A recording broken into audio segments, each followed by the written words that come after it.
अस्सलाम वालेकुम। शासन बाकू आइज़रबाइजान मां हींअर आऊं आहियां बाकू जी मशहूर स्ट्रीट है जैसे चवंदा आहिनि निज़ामी स्ट्रीट।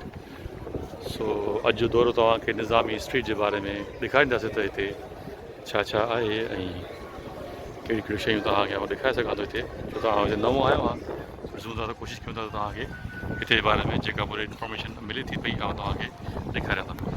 सो अचो त गॾिजी तव्हांखे निज़ामी स्ट्रीट बाकू जो दीदार करायूं।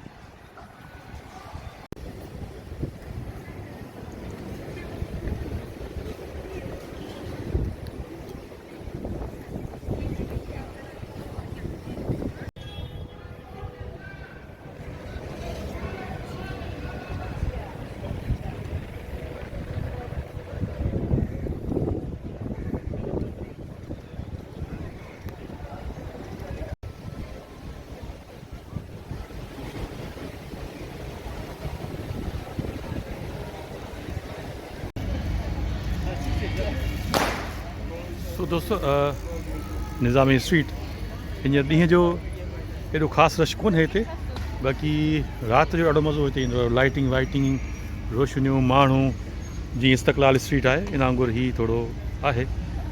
सो अच्छा ॿियो हिते यानी हिते तव्हांखे जीअं गाॾियूं आहिनि या मोटर साइकिल आहिनि इहे तव्हांखे न मिलंदा। ही बिल्कुलु चौधारी हिननि उन्हनि जा रस्ता बंदि करे छॾिया आहिनि। नंढी नंढी स्कूटी या साइकिल वारा जेके माण्हू आया आहिनि, ॾाढी सुहिणी स्ट्रीट आहे, ज़रूरु हिते अचिजो। हिन में अंदरि खोड़ सारा कुझु पार्क बि आहिनि, कुझु फवारा बि आहिनि ॾाढा आलीशान। हे ॾाढो सुहिणो हिकिड़ो गुलनि जो हिननि ठाहियो आहे सेटअप फस्ट क्लास तरीक़े सां। ऐं हीअ ॾाढा सुहिणा वण पोखियल ॾाढा आराम फस्ट क्लास तरीक़े सां। सो निज़ामी स्ट्रीट खां शासन हीअ बि शइ हिकिड़ी ॾिसण वटि आहे। मुख़्तलिफ़ हिननि स्टैचू ठाहिया आहिनि ऐं मुंहिंजे ख़्याल में को हिननि को सियासी माण्हू आहिनि या को हिननि जा हिननि को सियासी आहिनि या को मज़हबी आहिनि, स्कॉलर का वरना आहे। पर ॾाढो सुहिणो हीअ हिकिड़ो हिननि पथर सां स्टैचू ठाहिया आहिनि, ज़बरदस्त क़िस्म जो। सो हिकिड़ो वॾो हिकिड़ो मुजस्समो ठाहियो अथनि जंहिंमें लिखियलु आहे निज़ामी, सम्झो। हीअ लिखियलु आहे 1141 खां 1209। सो हीअ निज़ामी शायदि को हिननि जो को मूंखे ॾिसणो पवंदो हिस्ट्री में, चेक करणो पवंदो त निज़ामी कहिड़ो। हीअ निज़ामी स्ट्रीट सां गॾु सुहिणो पार्क ठहियलु आहे। अच्छा, हिते निज़ामी स्ट्रीट में हिकु जॻह शइ मुल्ठी इहो आहे, वेहण जी माना निज़ाम तमामु ज़बरदस्त आहे। खोड़ सारा माण्हू हिते वेहण जो सेटअप ठहियलु आहे ज़बरदस्त सम्झो। हीअ हिननि जो वेहण जो जॻह आहे हिन मुजस्समे सां गॾु।